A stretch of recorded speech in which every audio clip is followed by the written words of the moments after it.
가장 좋은 것을 주시는 하나님 아버지라는 제목으로 말씀 주실 때 큰 은혜 받기를 사모하는 마음으로 우리 박수로 맞이하도록 하겠습니다.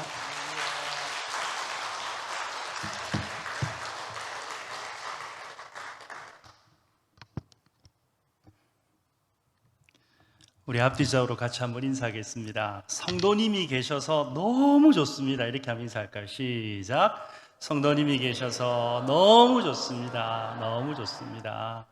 한 번 더 인사하겠습니다. 성도님 때문에 부곡교회 이미 복을 받았습니다. 시작. 성도님 때문에 부곡교회 이미 복을 받았습니다. 아멘. 아멘. 제가 이 부곡교회에 우리 사랑하는 형님 남진 목사님 부임하신다는 얘기 듣고, 야, 부곡교회 진짜 수지 맞았다 그랬어요. 수지 맞았다. 아멘? 예. 네. 우리 남진 목사님하고 제가 처음 2001년도에 만났어요. 20년 이제 좀 더 지났는데요. 제가 형님한테 밥을 정말 많이 얻어먹었습니다. 네. 항상 형님이시라고 제가 밥 사는 거를 이렇게 허락을 안 해주셨어요. 형님이 밥 사야 된다고, 밥 사야 된다고. 그래서 제가 지금까지 얻어먹은 밥만 해도 아마 해운대 아파트 한 채는 살 거예요. 네. 참 너무너무 사랑하는 형님이고, 또 아이들이 또 나이대가 비슷하고 해가지고 같은 고민도 나누고, 제가 여러 가지 가슴에 답답하고 힘든 일 있으면 형님 이런 거 어쩌면 좋겠습니까? 연락드리면 그래 같이 기도하자. 늘 이렇게 친동생처럼 기도해 주시는 형님이신데, 오늘 이렇게 또 귀한 자리에 불러주셔서 감사합니다. 사실은 제가 올 자리가 아니거든요. 왜냐하면 저는 뭐 설교도 그렇게 썩 잘하는 사람도 아니고, 뭐 딱 보셔서 알겠지만 제가 남진 목사님 형님이라 그러니까 저보다도 훨씬 어리시잖아요. 그죠? 훨씬 영하시잖아요. 예, 요즘에 제가 머리가 많이 빠져가지고 사실 제가 거절을 해야 되는데, 제 생애의 제 어떤 철칙이라 그럴까요? 좌우명이 절대 노하지 않는다. 부탁하면 알겠습니다 하고 먼저 이렇게 거절하지 않는 게 저의 그 생활의 어떤 좌우명이거든요. 그래서 제가 거절하지 못해서 저희 아내가 결혼하자 그래서 결혼했고요. 거절하지 못해서 인해교회에서 청빙 받아가지고 그렇게 가서 사역하게 되었고, 뭐 지금까지 거절하지 않다 보니까 하나님께서 주신 복이 너무 많은 것 같아요. 여러분, 교회를 섬기실 때 하나님께서 말씀으로 명령하실 때 아멘 하고 달려가시는 모든 성도들이 되시기를 주님의 이름으로 축복합니다. 그리고 귀한 목사님과 또 당의 장로님들을 통해서 교회의 지도자들이 이렇게 말씀 주시고 권면할 때 아멘 하고 달려가면 같은 말, 같은 뜻, 같은 비전, 같은 믿음 가지고 이 부산의 부흥을 주도하고 민족과 열방을 섬기는 귀한 부곡교회가 될 줄로 믿습니다. 하나님께서 이러한 귀한 은혜와 복을 우리 가운데 넘치도록 주시기를 주님의 이름으로 축복합니다. 여러분, 우리가 아이들을 키우잖아요. 저희 집에는요, 모스매만 3명이에요. 어디 가서 제가 모스매만 3명입니다 그러면은 전부 다 저는 괜찮은데 한숨만 푹 쉬시더라고요. 저희 집에 모스만 3명입니다 이러면 아이고 웃자노 그런데 진짜 그래요. 진짜 저는요, 딸 있는 집이 너무 부러워요. 너무 부러워요. 제가 남 목사님 딸 지은이 어려서부터 너무 이뻐했거든요. 너무 부러워요, 딸 있는 집 보면. 그래서요, 한 번은 그런 생각도 했어요. 이놈 새끼들 20살만 넘으면 무조건 쫓아낸다. 근데 아직 못 쫓아냈어요. 갈 데가 없다고 하는데 어디를 쫓아보내겠어요. 보면 특히 남자애들은요, 딱 초등학교 5학년 지나면 이 문을 딱 닫아버리거든요. 말 안 해요. 끄떡끄떡 하시는 분들은 쏙 깨나 썩으셨다, 그죠? 예, 진짜 말 안 해요. 그래서 어쩔 때는요, 내 절대로 저 인간들한테 내 좋은 거 안 줄 거다. 내가 절대로 안 준다, 내가. 그러다가도 아빠 이러면 뭐 줄고, 뭐 필요한데, 그러면서 줘요. 왜 줄까요? 주는 이유는요, 사랑해서 아니에요. 여러분, 오해하지 마세요. 사랑해서 아니에요. 아버지기 때문에. 왜 미운 모습이 없겠어요? 진짜 여러분, 제 마음에 어떤 그런 묵은 감정이 느껴지지 않으세요? 네? 왜 미운 구석이 없겠어요? 진짜 20살 넘으면 집에서 다 내보내겠다고 할 정도였는데. 그런데 아버지 그러면 그냥 내줘요. 예? 당장 내가 필요한 것이 있어도 내줘요. 이유가 뭐라고요? 아버지이기 때문에. 그런데 여러분, 우리가 신앙생활하면 하나님을 아버지라고 불러요. 아멘? 여러분, 우리 혼자만의 착각인가요? 아니죠. 하나님께서 저와 여러분들을 사랑하는 아들이라, 사랑하는 딸이라고 인정해 주셨잖아요. 예? 그래서 하나님께서 우리 아버지 되시거든요. 그래서 하나님은 자녀된 그의 백성들, 우리들에게 항상 좋은 거 주기를 원하세요. 아멘? 좋은 거 주기를 원하세요.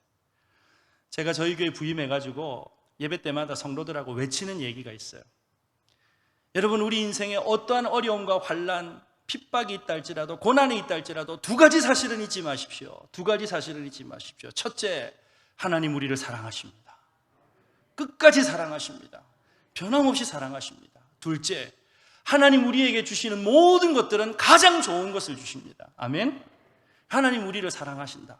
그리고 하나님께서 우리에게 가장 좋은 것 주신다. 여러분, 이 믿음 있으면요, 사망의 음침한 골짜기와 같은 삶의 어려움을 겪는다 할지라도, 큰 풍랑이 일어나는 여러분 폭풍 속의 바다를 지나간다 할지라도 하늘로부터 주시는 하나님의 평화의 선물이 임하게 되는 거예요.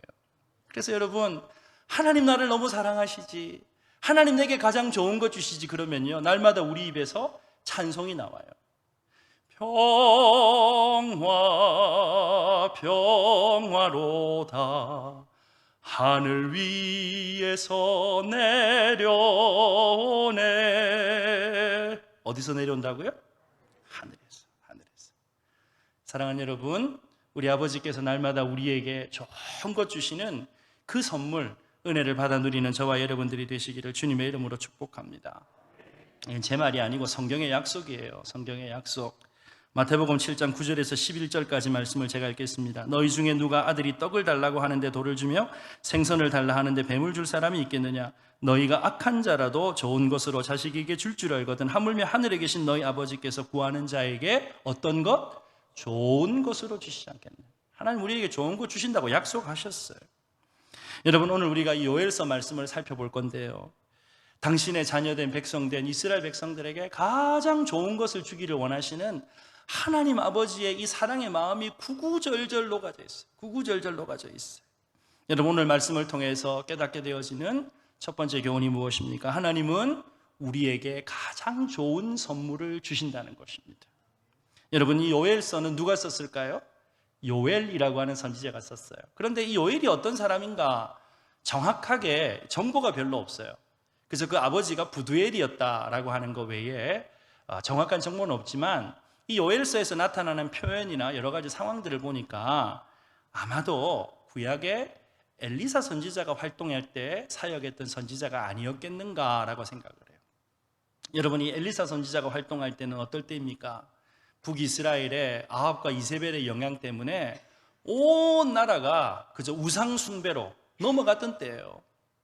여러분, 아합 이전까지만 해도요, 물론 도찐개찐이라고 할 수 있겠지만 나라가 공식적으로 여호와 하나님의 이름을 부정하진 않았어요. 아합 이전까지는 단과 베델에다가 단을 쌓아놓고 좀 잘못된 그러한 신앙생활 한 것이 분명히 있지만, 그래도 여호와의 이름 자체를 부정하진 않았어요. 그런데 아합하고 이세벨이 딱 들어서자마자 한 게 뭐냐면, 이스라엘 나라 전체에 여호와라고 하는 이름을 싹 없애버리기 시작한 거예요. 네. 온 나라를 바알과 아세라 우상으로 뒤덮기 시작했죠. 여러분, 요엘 선지자를 하나님께서 보내주십니다. 여러분, 구약 성경에 하나님께서 선지자를 보내주실 때는 나라가 평안할 때, 믿음 생활 잘할 때 선지자 보내주십니까? 아니요. 하나님께서 선지자를 보내주신다라고 하는 것은요, 그 나라에 뭔가 문제가 있다는 거예요. 영적으로 문제가 있다는 거예요. 그래서 선지자를 보내주시는 거거든요. 여러분, 이 요엘 선지자가 하나님의 말씀을 증거할 때 이스라엘 나라에 이미 이 하나님을 떠나 이스라엘 백성들이 우상 숭배하는 것에 대해서 하나님께서 심판하시고 징계하신다라고 하는 전조가 있었어요. 전조가 뭐냐? 그 유명한 메뚜기 떼가 몇 번 지나갔어요. 메뚜기 떼가. 여러분, 메뚜기 떼가 지나간다는 거 어떤 의미인지 아십니까? 저 어릴 때 시골에 살았거든요. 외갓댁에. 어머니 아버지 돈 버신다고 외갓댁에 저를 맡겨놨어요. 그래서 제가 산으로 많이 놀러 다녔어요. 옛날에 추억이 많아요. 그런데 메뚜기 많이 잡으러 다녔어요. 할아버지 드시고 난 정종병 하나 옆에 딱 들고 가가지고는요, 메뚜기를 거기다 딱 집어넣으면 아무리 메뚜기가 잘 뛰어도요, 그거 못 뛰어나온다고요. 그럼 그거 잡아가지고 여러분, 이 구워 먹으면요 진짜 맛있어요. 여러분 안 먹어본 사람은 몰라요. 예, 진짜 맛있어요. 메뚜기 많이 먹었어요. 이 메뚜기가 여러분 몇 마리 있을 때는 간식거리죠. 그런데 이스라엘 나라에 메뚜기 떼가 몰려온다? 1년 동안 수고해갖고 농사한 거 싹 쓸어가는 거예요. 싹 쓸어가는 거예요. 여러분 음식만 싹 쓸어갈까요? 옷까지도 다 갉아먹어버려요. 의식주 모든 문제가 그냥 다 무너지고 마는 거죠. 여러분 코로나 2년 반 상황을 우리가 보냈습니다. 여러분 영적으로 우리가 하나님께서 메뚜기 보내신 것은 아닌가, 메뚜기 때 보내신 것은 아닌가, 우리 스스로를 돌아봐야 합니다. 왜냐하면 여러분 1990년대 이후로 한국 교회가 성장이 멈춰버렸거든요. 거품이 많았어요. 여러분 코로나 상황을 맞이하면서 많은 사람들이 주일학교가 무너졌다, 다음 세대가 무너졌다 그랬는데 정직하게 말하면요 이미 20년 전에 한국교회 다음 세대 무너졌어요. 그냥 괜찮다 하면서 지나간 것뿐이지 영적으로 무너졌어요. 왜 그랬을까요? 하나님보다 성공이, 하나님보다 세상의 명예가, 하나님보다 세상의 물질이 여러분 성도들에게 있어서 우선 가치로 되어져 있었기 때문에 하나님께서 코로나라고 하는 이 메뚜기 떼를 보내주신 거 아니겠어요? 여러분 지금 우리가 정신을 차리고 깨어서 기도해야 될 때인 줄로 믿으시기를 주님의 이름으로 축복합니다. 우리 교회에 있는 데가 저 광안리 바닷가거든요. 광안리 바닷가 가면요 여러분 용서하고 들으세요. 기도 안 찹니다. 기도 안 찹니다. 코로나 끝나기만을 기다렸던 것 같아요. 뭐 부어라 마셔라 난리도 아니에요. 여러분 지금 우리가 부어라 마셔라 할 때 아닙니다. 코로나 몇 년 동안에 우리가 외식 못했는데 가족들끼리 외식 가자, 교인들끼리 야유회 못했는데 야유회 가자, 필요하죠 교제 위해서. 근데 그게 중심이 아니에요. 교회마다 지금 기도의 불이 일어나야 될 줄로 믿으시기를 주님의 이름으로 축복합니다. 하나님께서 메뚜기 때 보내신 것이 확실하다면 여러분 지금 정신을 차려야 될 때예요. 기도해야 될 때예요. 어쩌면 하나님께서 마지막 우리에게 기회를 주셨는지 모르겠어요. 여러분 이러한 때에 하나님께서 요엘 선지자를 보내셔가지고 주시는 메시지가 뭔가? 지금이라도 돌아오라는 거예요. 지금이라도 돌아오라. 돌아오면 금식하고 통회하고 자복하면 이 재앙을 하나님께서 거두어 주시겠다는 거예요. 여러분 통회하고 자복하고 아버지께로 돌아가면 하나님께서 회복시켜 주시는 은혜가 있을 줄로 믿으시기를 바랍니다. 요엘서 2장 12절에서 14절 말씀을 보니까요 여호와의 말씀에 너희는 이제라도 금식하고 울며 애통하고 마음을 다하여 내게로 돌아오라 하셨나니 너희는 옷을 찢지 말고 마음을 찢고 너희 하나님 여호와께로 돌아올지어다. 그는 은혜로우시며 자비로우시며 노하기를 더디하시며 인애가 크시사 뜻을 돌이켜 재앙을 내리지 아니하시나니 주께서 혹시 마음과 뜻을 돌이키시고 그 뒤에 복을 내리사 너희 하나님 여호와께 소제와 전제를 드리게 하지 아니하시는지 누가 알겠느냐. 여러분 돌아오기만 하면 하나님께서 다 회복 주시겠다는 거예요. 회복시키면서 하나님께서 선물을 주신대요. 어떤 선물을 주시는가? 우리가 읽지 않았지만 요엘서 2장 18절에서 27절까지 쭉 말씀을 보면 우상을 버리고 하나님 앞에 통회하고 자복하고 돌아오는 이스라엘 백성들에게 하나님께서 이런 회복의 선물을 주시겠다. 19절에 보니까 곡식과 새 포도주를 주시겠다. 메뚜기 떼가 와서 싹 쓸어갔는데 하나님께서 다시 회복시켜 주신다는 거예요. 20절에 이스라엘 괴롭히던 원수들 다 몰아내 주시겠다. 23절에 이른 비와 늦은 비 여호와 하나님께서 함께 하셔서 때를 따라 돕는 은혜를 회복시켜 주시겠다. 25절에 여러분 이 빼앗긴 메뚜기 떼 때문에 빼앗긴 횟수대로 하나님께서 갚아주시겠다라고 말씀을 합니다. 사랑하는 여러분, 우리 부곡교회 성도들이 여호와께로 돌아가자, 여호와께로 돌아가자. 하나님 앞에 회개하고 통회하는 이 회개의 운동이 이곳에서 일어나서 하나님께서 사랑하는 성도들에게 그동안 잃어버렸던 것들, 빼앗겼던 것들 회복시켜주는 회복의 은혜가 넘쳐나게 되기를 주님의 이름으로 축복합니다. 자, 그런데 요엘서 2장 18절에서 27절까지 하나님께서 회복시켜 주신다라고 하는 것은요 예고편에 불과하대요. 뭐에 불과하다고요? 예고편. 다른 말로 하면 맛배기에 불과하다는 거예요. 맛배기. 하나님께서 여호와 하나님께로 돌아오는 이스라엘 백성들에게 진짜 주시고자 하는 진짜 선물이 있다는 거예요. 진짜 선물. 그런데 여러분 오늘 말씀을 여러분 졸지 마시고 잘 들으셔야 돼요. 왜냐하면 하나님께서 주시고자 하는 선물이 우리가 기대하는 거하고는 조금 달라요. 조금 달라요. 그래서 자칫 잘못하면 그게 무슨 선물이야 생각할 수 있어요. 그래서 오해하지 말라고 하나님께서 요엘서 말씀을 우리에게 주신 거거든요. 자, 하나님께서 우리에게 통회하고 자복하고 회개하고 돌아오는 이스라엘 백성들에게 주시겠다라고 하는 하나님의 진짜 선물이 뭐냐? 요엘서 2장 28절 29절 우리 자막의 말씀 보면서 함께 읽도록 하겠습니다. 함께 읽습니다. 시작. 그 후에 내가 내 영을 만민에게 부어주리니 너희 자녀들이 장래일을 말할 것이며 너희 늙은이는 꿈을 꾸며 너희 젊은이는 이상을 볼 것이며 그때에 내가 또 내 영을 남종과 여종에게 부어줄 것이며. 자, 여러분 말씀을 보니까 하나님의 백성들이 우상을 버리고 하나님 앞에 돌이키고 통회하고 자복하고 돌아오면 가장 좋은 하나님의 선물을 주신다. 그런데 그 선물이 하나님의 영, 성령을 주신다는 거예요. 여러분 성령을 주신다니까 여러분 표정이 하나님 로또나 맞게 해주시죠. 아파트 분양권이나 당첨되게 해주시죠. 우리 집 시집 장가 좀 잘 가게 해주시죠. 성령 주시는 게 무슨 선물이야 이런 표정 가지시는데 아니에요. 하나님께서 우리에게 주시고자 하는 가장 좋은 선물이 성령님이라고 성령께서 말씀하고 있어요. 여러분 아까 우리가 앞에 읽었던 마태복음 7장 9절에서 11절 하나님께서 우리 주님께서 우리에게 가장 좋은 것 주신다 약속해 주셨잖아요. 이 말씀을 좀 더 구체적으로 누가복음 11장 14절에 그 좋은 것이 도대체 무엇일까 다시 풀어서 설명을 하고 있거든요. 뭐라고 되어져 있는가? 누가복음 11장 11절 이하에 너희 중에 아버지 된 자로서 누가 아들이 생선을 달라 하는데 생선 대신에 뱀을 주며 알을 달라고 하는데 정갈을 주겠느냐? 너희가 악할지라도 좋은 것을 자식에게 줄 알거든 하물며 너희 하늘 아버지께서 구하는 자에게 성령을 주시지 않겠느냐? 여러분 동일한 내용을 담고 있는 마태복음에서는 좋은 것이라고 했는데 누가복음 본문에서는 그 좋은 것이 뭐냐? 성령님이다. 아버지께서 그의 자녀들에게 주시는 가장 좋은 것이 성령님이다라고 말씀을 하고 있어요. 자, 여기서 우리가 분명히 짚고 이해하고 넘어가야 돼요. 왜 하나님께서 주시는 그의 백성에게 주시는 가장 좋은 선물이 성령님인가? 이거 알아야 될 거 아니에요. 네? 여러분 기도할 때 성령 충만 달라고 기도하시죠? 그렇게 기도 안 하세요? 성령 충만 달라고 기도하시잖아요. 은혜를 달라고 기도하시잖아요. 그런데 하나님께서 우리에게 주시는 가장 놀라운 선물, 좋은 선물이 성령님이라고 하는데 왜 성령님이 가장 좋은 선물인지 우리가 알아야 될 거 아니에요. 선물도 알고 받아야 감사하죠. 제가 몇 년 전에 교회 집사님 한 분이 지갑을 하나 선물해 주셨어요. 그래서 뭐 지갑이 다른 거 있으니까 그걸 안 갖고 그냥 뭐 이렇게 책상 서재에다가 이렇게 놔두고 다녔어요.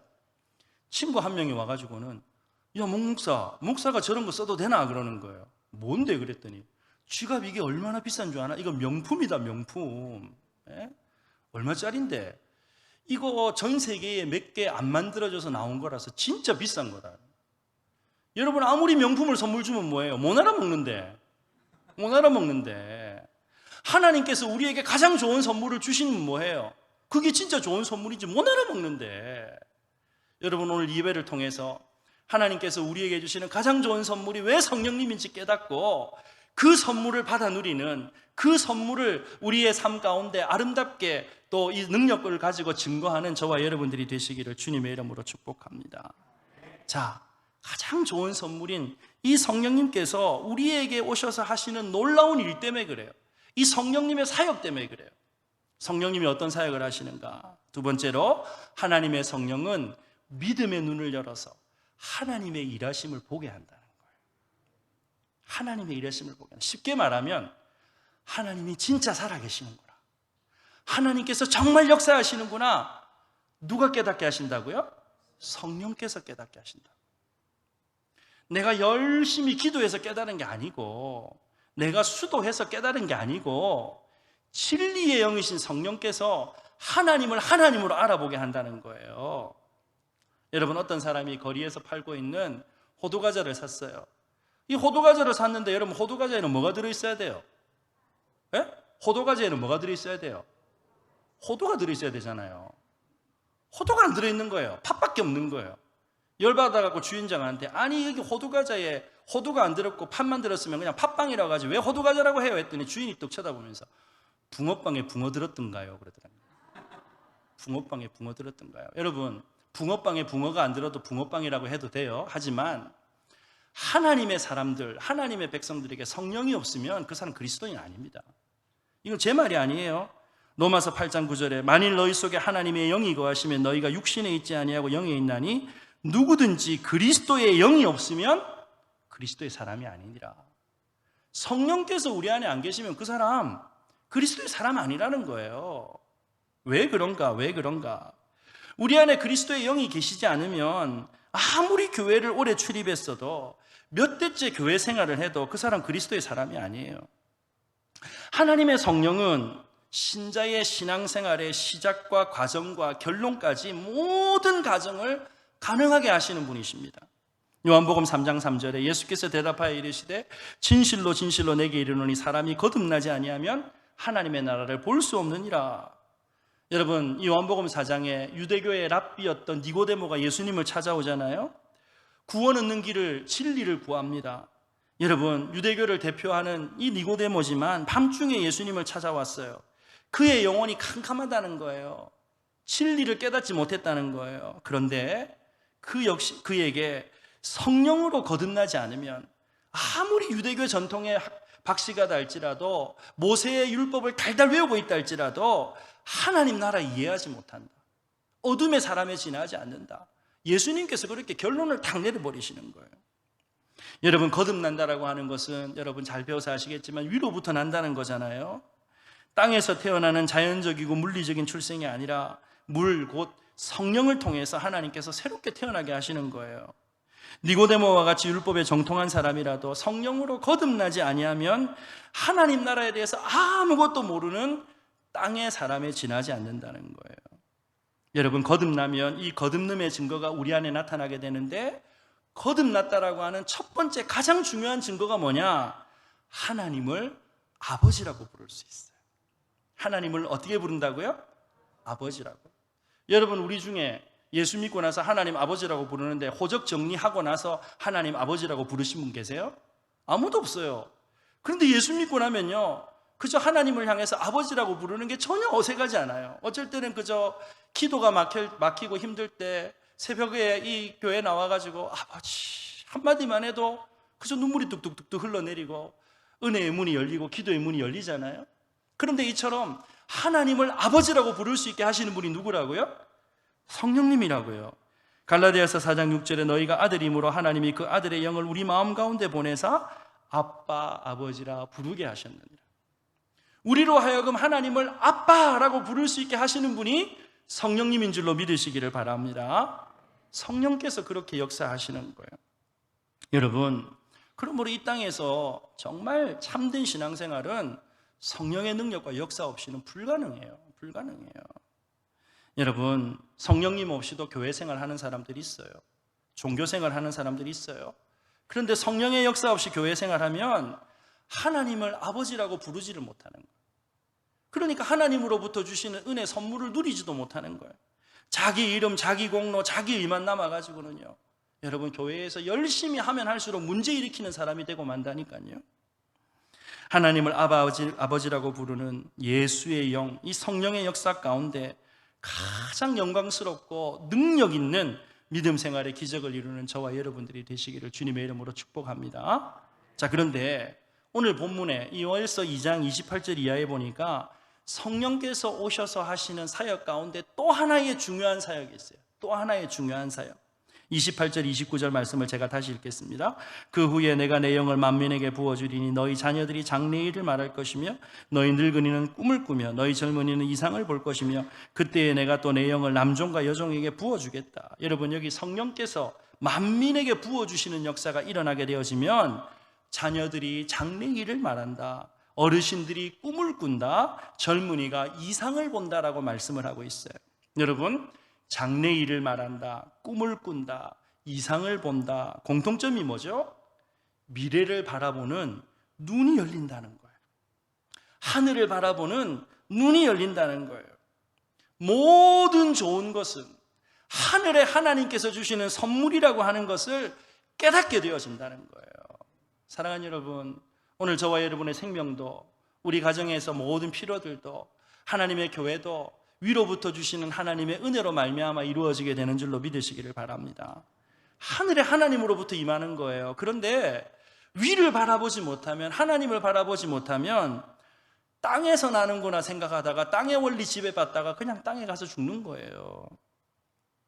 여러분, 전 세계 어디를 가도 장례를 지낼 때 시신을 엎어놓고 장례 지내는 곳은 없어요. 장례를 지낼 때 다 하늘을 보게 반드시 눕혀요. 그죠? 인생은 본연적으로 하늘을 바라보고 살아야 되는 존재라고 하는 것을 일반 계시를 통해서 아는 것 아니겠어요? 그런데 여러분, 이 세상은, 우리의 영적인 대적인 마귀는요, 하늘을 못 보게 만들어요. 위를 못 보게 만들어요. 끊임없이 땅만 보게 만들어요. 땅만 보게. 돼지 한 마리가, 여러분, 도토리를 너무 좋아해요. 어느 날 도토리 밑을 지나가다가 보니까 도토리 열매가 있는 거예요. 실컷 먹었어요. 며칠 동안 가서 실컷 먹었어요. 그러다 보니까 땅에 떨어진 게 다 떨어졌네. 돼지가 생각했어요. 땅을 열심히 파면 도토리가 나올 거다. 그래서 땅을 열심히 파기 시작합니다. 여러분, 이 동물 해부학을 연구하는 분들의 이야기를 들어보면요, 돼지는 이 신체 구조상 목이 하늘로 꺾여서 위를 바라보지를 못한대요. 지가 볼 수 있는 거는 그냥 땅 아래밖에 없는 거예요. 그래서 도토리가 바닥에 있었으니까 여기서 맛있는 거 난다 생각해가지고 막 땅을 파기 시작하는 거예요. 그러다가 여러분, 발톱 다 빠지고 코도 뭉개지고 피를 너무 철철 흘려갖고 가다 출혈로 돼지가 픽 하고 쓰러져요. 그러면서 그때 하늘을 보니까 도토리 나무 위에 도토리 열매가 주렁주렁 열려 있는 거예요. 여러분, 우리 인생이 그렇게 돼서는 안 되지 않겠어요? 우리 인생에 필요한 것들이 땅으로부터 난다라고 생각해가지고 열심히 땅만 보고 살았어요. 제가 대학 다닐 때 진짜 가난했거든요. 그래서 여러분, 혹시 지나가다가 1,000원짜리 지폐라도 하나 치울까봐 얼마나 열심히 땅을 보고 다녔게요? 그런데 땅 아무리 쳐다봐도 1,000원짜리는커녕 100원짜리 하나 없더라고요. 그런데 하나님 앞에 기도했어요. 하나님, 저에게 무엇이 있어야 될지, 무엇이 필요할지 아버지께서 아시잖아요. 제가 그때 배운 기도송이 있거든요. 저희 영적인 스승 되시는 선생님께서 기도하다가 기도 막히면 찬양으로 기도해라.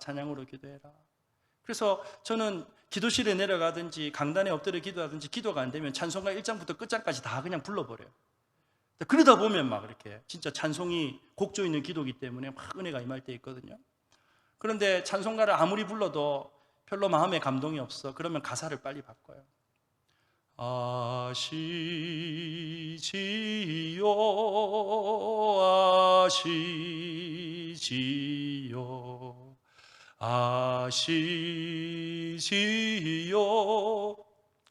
주님,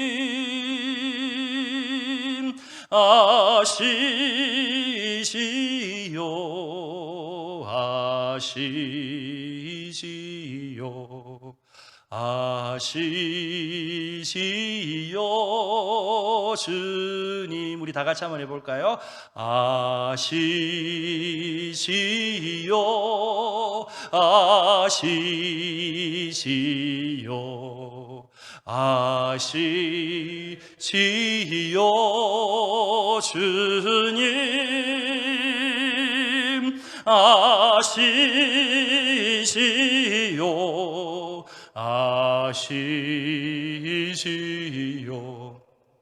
아시지요 주님. 할렐루야. 하늘 아버지께서 아신다는 거예요. 위를 쳐다봐야 된다는 거예요. 골로새서 3장 1절 이하의 말씀을 보면, 그러므로 너희가 그리스도와 함께 다시 살리심을 받았으면 위의 것을 찾으라. 거기는 그리스도께서 하나님 우편에 앉아 계시느니라. 위의 것을 생각하고 땅의 것을 생각하지 말라. 이는 너희가 죽었고 너희 생명이 그리스도와 함께 하나님 안에 감추었다. 여러분, 위를 바라보게 하시는 분이 누구실까요? 하늘 아버지가 계시다는 것을 바라보게 하시는 분이 성령님인 줄로 믿으시기를 주님의 이름으로 축복합니다. 여러분, 보통 사람들은요, 나이가 들면 미래를 꿈꾸면서 희망을 노래합니까? 아니면 과거의 추억에 사로잡힙니까? 과거의 추억에 사로잡혀요. 내가 왕년에. 제가 섬기는 교회에 어르신들 많이 계시거든요. 신방 가서 얘기 들어보면 왕년에 우리 어머님들 미스 코리아 아니었던 분들이 없어요. 목사님, 내가 지금 이래 쭈글쭈글해서 그렇지 나도 한때는 괜찮았습니다. 여러분, 그때 말을 잘해야 돼요. 어이구야, 권사님 지금도 이래 이쁜데 더 이쁘면 어찌하려고 이래줘야 돼요. 그다 대놓고 그래요, 나이 앞에 장사 없죠, 이러면요 이 목사가 눈치도 없이 이래 된다는 거예요. 예? 여러분, 왕년에 잘 나가지 않던 사람들 보니까 거의 없던데요. 다 왕년에 잘 나갔어요. 그런데 여러분, 우리가 하나님의 은혜가 아니고요, 이 땅의 것에 사로잡히면요 자꾸 옛날만 돌아본다는 거예요. 옛날이 좋았다. 그 옛날이 좋았으면 옛날로 돌아갈랍니까? 예? 아니요. 그리스도인들은 옛날로 돌아가는 존재가 아니에요. 그리스도인들은 위의 것을 바라보고 위의 것을 사모하고 하나님께서 주시는 장래의 소망을 꿈꾸고 비전으로 달려가야 되는 존재인 줄로 믿으시기를 주님의 이름으로 축복합니다. 여러분이 하늘나라의 생명 원리는요, 하늘을 바라보는 거예요. 하늘 아버지께서 오늘도 나와 함께 하신다라고 하는 소망을 꿈꾸는 거예요. 성령께서 그 일을 하신다는 거예요. 청년들을 만나면 목사님 꿈이 없어요. 남의 집 얘기 아니고 저희 집에 애들 얘기거든요. 뭘 해야 될지 모르겠대요. 내일이 없대요. 여러분, 사실 이게 우리 현실 아닙니까? 현실이 이렇다 보니까 어떻게 돼요? 자꾸 생각까지도 지치는 거예요. 생각까지도 노화가 되는 거예요. 여러분, 그런데요, 우리가 생각까지도, 우리의 비전까지도 자꾸 노화가 되면요, 여러분, 위를 향해서 달려가는 것이 아니고 자꾸 땅을 향해서 내려오다가 나중에 땅속에 묻히고 끝나는 거예요. 여러분, 생각해 보십시오. 구약과 신약, 성경에 나오는 믿음의 사람들, 땅의 것을 바라보는 사람들이 아니었어요. 땅의 것을 붙잡지 않았어요.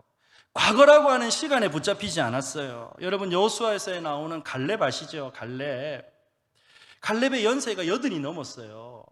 그런데 여러분, 이 산지를 내게 주옵소서. 누가 갈렙 보고 여러분 80 넘은 노인이라고 합니까? 청년이에요, 청년. 왜? 비전이 있기 때문에. 하나님께서 주시는 믿음의 눈을 가지고 내일을 소망할 수 있었기 때문에 그는 영원한 청년인 거예요. 사랑하는 여러분, 한번 생각해 보십시다. 내가 아무리 내 스스로 나 잘할 수 있어, 잘 될 거야, 내일이 있어, 좋아질 거야, 자기 스스로 긍정한다고 해서 여러분, 우리 인생의 미래가 바뀔 수 있습니까?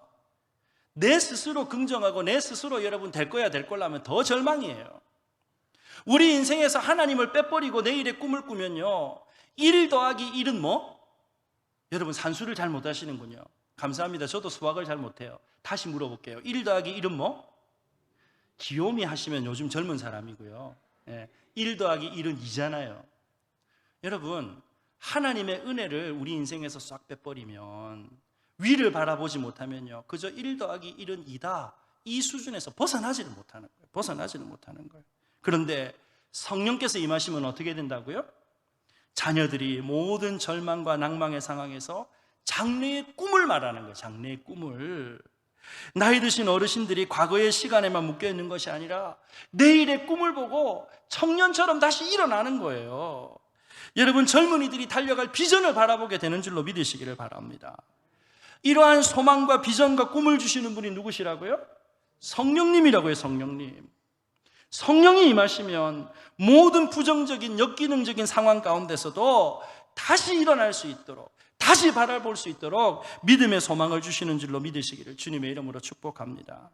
여러분, 그러므로 우리 사랑하는 부곡교회 성도들 모든 기도 가운데 하나님의 성령께서 충만하게 임하셔서 믿음의 눈을 열어주시는 귀한 복을 주시기를 주님의 이름으로 축복합니다.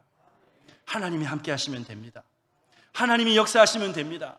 하나님이 응답하시면 됩니다. 하나님이 좋은 일을 이루실 것입니다. 그렇게 소망의 메시지로 서로 격려하고 다시 일어나서 소망을 품고 달려가는 저와 여러분들이 되시기를 바랍니다. 자, 그러면 성령을 통해서 믿음의 눈이 열린 사람은 구체적으로 어떤 기적을 누리고 살아가는가? 세 번째로, 하나님의 성령은 약속의 말씀과 더불어서 모든 한계를 뛰어넘는 능력을 주신다는 거예요. 뭘 뛰어넘는다고요? 한계를 뛰어넘어요.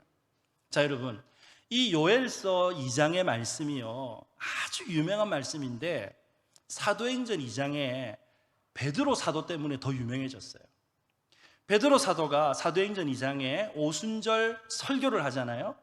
그때 택했던 본문이 바로 요엘서, 오늘 우리가 읽었던 이 본문 갖고 설교를 한단 말이에요. 그러니까 초대교회 설립 예배 설교를 이 요엘서 본문 갖고 베드로 사도가 했던 거예요. 하나님께서 큰 일을 이루신다, 죄인을 구원하시는 이 하나님의 큰 역사가 일어났다, 말씀을 선포해요. 그리고 사도들이 가는 곳마다 하나님의 구원의 기쁜 소식, 복음의 메시지를 전달하죠. 그래서 사도행전 2장 17절 말씀에 보면 말세에 내가 내 영을 모든 육체에게 부어주겠다, 이 요엘서 말씀을 그대로 얘기를 해요. 그런데 여러분, 여기서 중요한 것, 부어준다라고 하는 말의 원어의 뜻을 보니까 위로부터 임한다라고 되어 있어요. 어디로부터 임한다? 위로부터 임한다. 여러분, 우리는 우리가 생각하는 머리의 범위 내에서만 활동하려고 하죠. 내가 경험한 세계 속에서만 살려고 해요. 그래서 여러분, 계산을 해가지고 딱 계산에 맞아 떨어지면 움직이고 계산에 안 맞아 떨어지면 안 움직이려고 하는 게 인간의 본성이에요. 그런데 여러분, 한번 생각해 보십시오. 내 계산, 내 주판알 안에만 머무르니까 우리 인생에 아무 일도 일어나지 않는 거예요. 그러나 여러분, 성령은 어떻게 하시는가? 위로부터 임하시는데 우리가 상상하지 못한 세계로 우리의 걸음을 이끌어 가시는 줄로 믿으시기를 바랍니다. 생각해보지도 못했던 새로운 생각, 새로운 아이디어를 우리에게 부어주십니다. 성령께서 주시는 꿈이 바로 하나님의 비전인 거예요. 여러분, 성령께서 임하면요, 마음에 불이 붙게 되는 줄로 믿으시기를 바랍니다. 그래서 여러분, 어쩔 때는요, 자기가 감당하지 못할 말이 입에서 툭툭 튀어나오는 거예요. 예. 여러분, 사도행전 2장에 사람들이 성령에 사로잡히니까 사람들이 다른 언어로 말하기 시작하지 않습니까? 자신의 혀를 자기가 통제를 하지 못해요. 여러분, 은혜를 받으면 이런 일이 일어나는 거예요. 우리 입에서 엄청난 이야기들이 쏟아져 나오는 거예요. 비전이 선포가 되어지는 거예요. 여러분, 내가 내 말을 많이 하고 나면 나중에 후회해요. 그때 내가 왜 그런 말을 했을까? 그런데 성령께서 주시는 믿음의 말을 선포하면 후회할 필요가 없어요. 왜? 성령께서 이 비전대로 우리 인생 가운데 역사하시기 때문인 줄로 믿으시기를 바랍니다. 자, 그런데 성령께서 이 믿음의 말을 하게 하실 때 하나님의 약속의 말씀이 우리 가운데 동시에 임하게 하십니다. 여러분, 기억하십시오. 성령은요, 하나님의 말씀과 함께, 하나님 말씀 안에, 하나님 말씀과 더불어 역사하시는 줄로 믿으시기를 바랍니다. 성령이 임하신다라고 하면 말씀이 함께 임하는 거예요. 말씀이 함께. 그래서 여러분, 성령이 임하시면 하나님의 말씀에 그 인생이 딱 연결이 되어져요. 링크가 딱 되어져요. 그냥 하나님의 말씀을 읽을 때는 잘 몰랐어요. 그냥 하나님 말씀을 들을 때는 잘 몰랐어요. 그런데 성령께서 임하시니까 아멘 하고 받아들이니까 이 말씀이 우리의 인생에 딱 링크가 되어지는 거예요. 여러분, 그때부터 말씀이 역사하게 되는 줄로 믿으시기를 바랍니다. 말씀이 이끌고 가기 시작하는 거예요. 말씀이. 여러분, 이 사도행전 2장 17절에 너희 자녀들은 예언할 것이요 너희 젊은이들은 환상을 보고 너희 늙은이들은 꿈을 꾸리라. 여러분, 이것은 하나님의 말씀이 임한다고 하는 것의 또 다른 표현이거든요. 말씀이 성령 안에서 우리 가운데 임함으로 말씀을 통해서 심령이 뜨거워지기 시작하는 거예요. 여러분, 오늘 우리에게 필요한 하나님의 말씀은 하나님께서 기록되어진 66권 성경 안에 우리에게 다 주신 줄로 믿으시기를 바랍니다. 하나님의 뜻을 알려주세요, 하나님의 뜻을 알고 싶어야 하면서 성경 펼치지 않는 것만큼 미련한 게 없어요. 하나님 뜻을 알고 싶으면 우리에게 주신 약속의 말씀을 펼치시면 되는 거예요. 성령님께서 언제 역사하시는가? 하나님의 약속의 말씀과 함께 하나님의 말씀을 통하여 하나님 말씀 안에서 역사하거든요. 그렇기 때문에 여러분, 예배 시간에 말씀이 선포되어질 때 절대로 졸면 안 돼요. 네. 옆에 있는 분에게 이렇게 한번 인사하십시다. 졸면 죽는다. 다시 한번, 졸면 복을 뺏긴다. 아멘? 네. 또 성경 읽으시다가 여러분, 가끔 그런 분 있어요. 나는 밤에 잠 안 오면 성경 보면 잠이 그래 잘 오더라. 안 돼요. 여러분, 성경이 무슨 수면제예요? 성경 읽다가 자게? 네? 여러분, 성경 말씀 읽다가 성령께서 우리 안에 충만히 역사하셔서 하나님께서 내게 이렇게 말씀하시는구나, 내가 이렇게 순종하기를 원하시는구나, 내가 이렇게 살아가기를 원하시는구나, 하나님께서 우리에게 말씀을 주시는 시간이잖아요.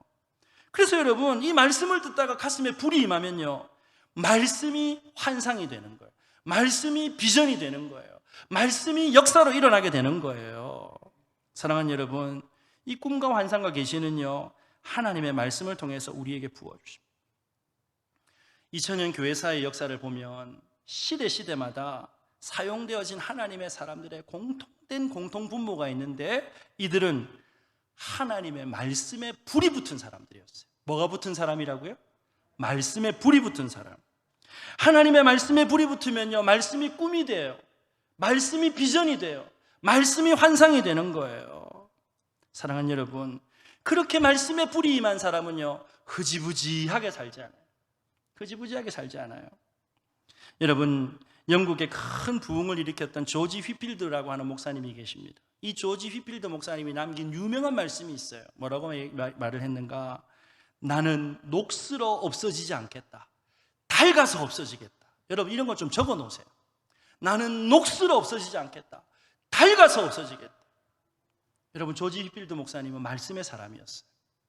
그가 가서 외치는 곳마다, 말씀을 증거하는 곳마다 성령의 역사가 일어났어요. 부흥의 역사가 일어났다는 거예요. 여러분, 목회자들만 그런 것이 아닙니다. 이 자리에 있는 지극히 평범한 저반 여러분들에게도 예배 가운데 성령께서 임하시면 우리가 말씀과 딱 링크가 되어져서 말씀에 사로잡히는 인생이 되는 거예요. 여러분, 은혜 받다 보면 내가 이거 하다가 죽어야 되겠다. 내가 이거 하다가 하나님 앞에 서야 되겠다. 이런 마음의 감동이 있잖아요. 성령께서 주신 마음이에요. 그 말씀대로 순종하면 되는 거예요. 사도 바울이 그렇게 살았잖아요. 사도행전 20장 24절에 내가 달려갈 길과 주 예수께 받은 사명 곧 하나님의 은혜의 복음을 증언하는 일을 마치려 하면은 나의 생명조차 조금도 아끼지 아니하니. 여러분, 생명보다 귀한 가치가 어디 있어요? 그런데 성령 받은 성도들, 하나님의 말씀과 연결되어진 성도들에게는 하나님께서 주시는 사명이 앞서가기 때문에 생명까지도 기꺼이 그 비전을 위해서 바쳐드리게 되는 줄로 믿으시기를 주님의 이름으로 축복합니다. 성령이 임하고 말씀이 임하니까 이렇게 고백할 수 있는 거예요. 죽음이 두렵지 않는 거예요. 여러분, 죽음이 두렵지 않다는 것, 이미 우리가 부활의 삶을 살아가고 있다는 증거 아니겠어요? 그러므로 여러분, 날마다 하늘로부터 하나님의 말씀이 임하도록 기도하는 저와 여러분들이 되시기를 주님의 이름으로 축복합니다. 교회를 위해서 기도할 때 하나님, 사랑하는 남진 목사님 통해서, 담임 목사님을 통해서 말씀이 증거되어질 때 이 강단의 위로부터 하나님의 불이 임하게 하여 주시옵소서. 성령의 역사가 임하게 하여 주옵소서. 그렇게 기도함으로 불과 같이 임하는 성령의 충만한 능력으로 하나님 앞에 귀하게 쓰임받는 저와 여러분들이 되시기를 주님의 이름으로 축복합니다. 여러분, 성령께서 역사하시면 우리의 계획과 우리의 예상과 전혀 다른 길로 하나님께서 우리의 걸음을 인도하십니다. 그런데요, 가끔씩 하나님, 나 그 길 가고 싶지 않아요. 나 안 갔으면 좋겠어요.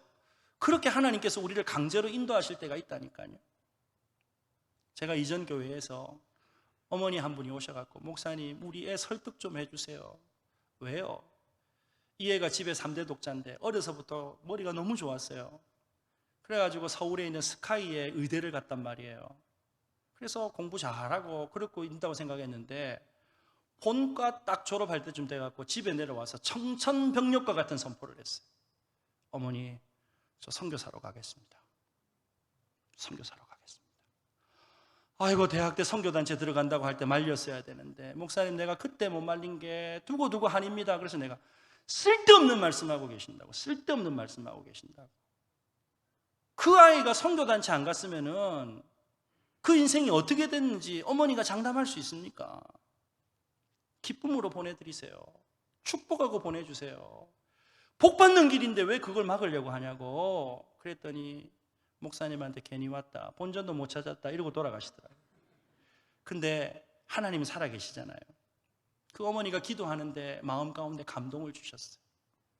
3대 독자를 하나님 나라 복음 사역 위해서 바치게 해주셔서 감사합니다 하면서 축복하면서 아들을 보내더라고요. 사역 지금 얼마나 잘하고 있는지 몰라요. 사람의 마음이 어떻습니까?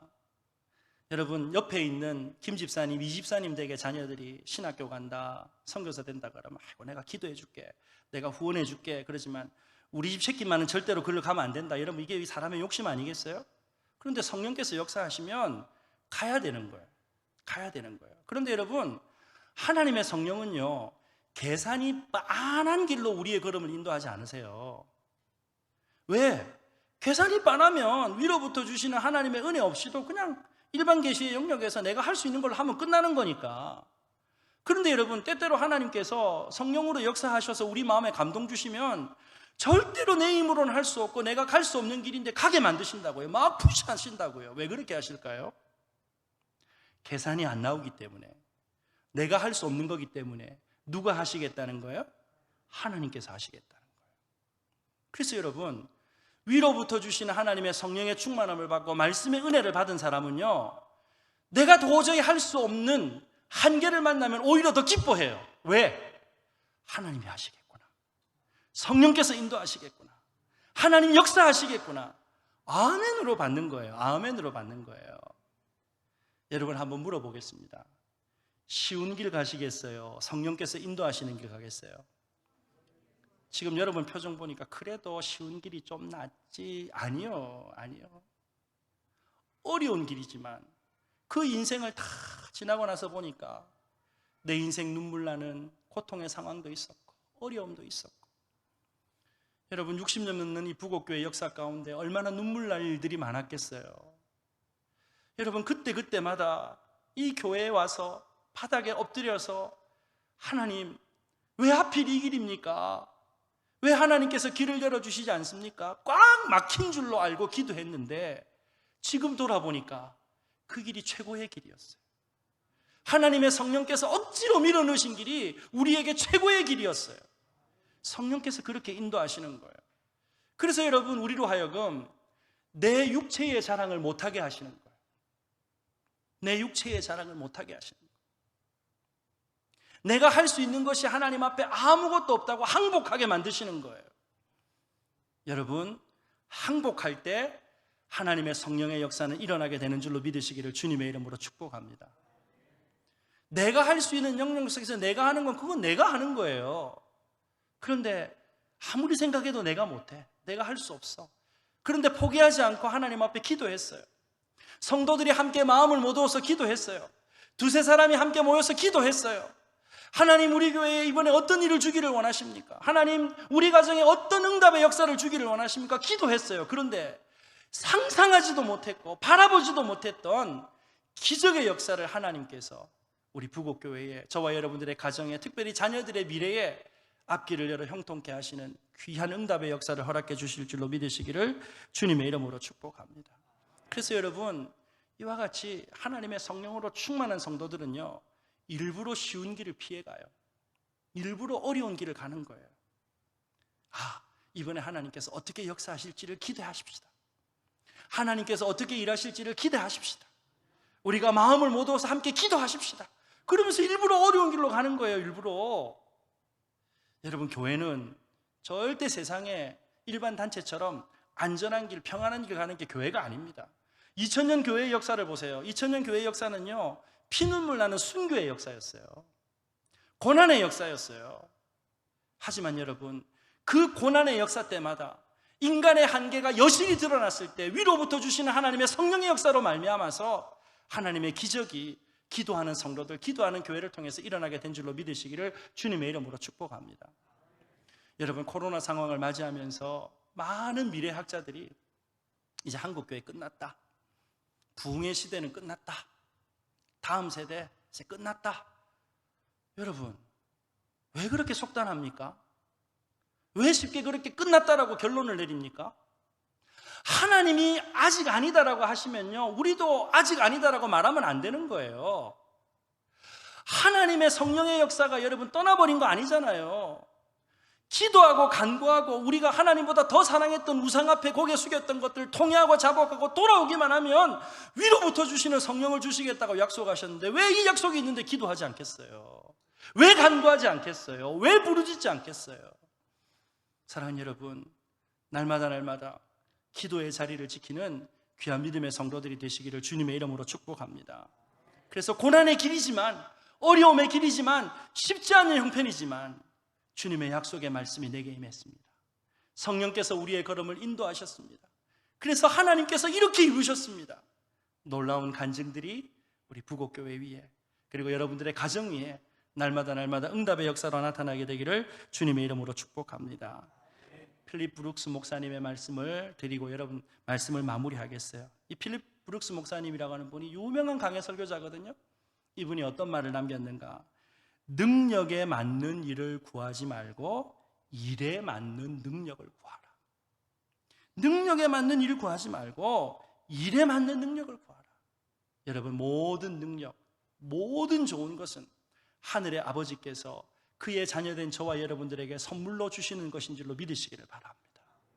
성령 충만 받으면 능력이 임합니다. 내 힘으로, 내 능력으로 감당하지 못했던 것들을 한계를 뛰어넘고, 담을 뛰어넘고 하나님께서 허락하시는 새로운 세계, 놀라운 믿음의 세계로 진입하게 되어지는 은혜의 역사가 나타나게 될 줄로 믿으시기를 주님의 이름으로 축복합니다. 날마다 하나님의 성령한 충만한 은혜를 받아서 모든 한계를 뛰어넘고 하나님의 살아계심이 분명히 드러나는 인생, 복음의 역사를 이루어가는 우리 부곡교회, 이 시대에 하나님의 영광을 선포하는 복된 성도들이 다 되시기를 주님의 이름으로 축복합니다.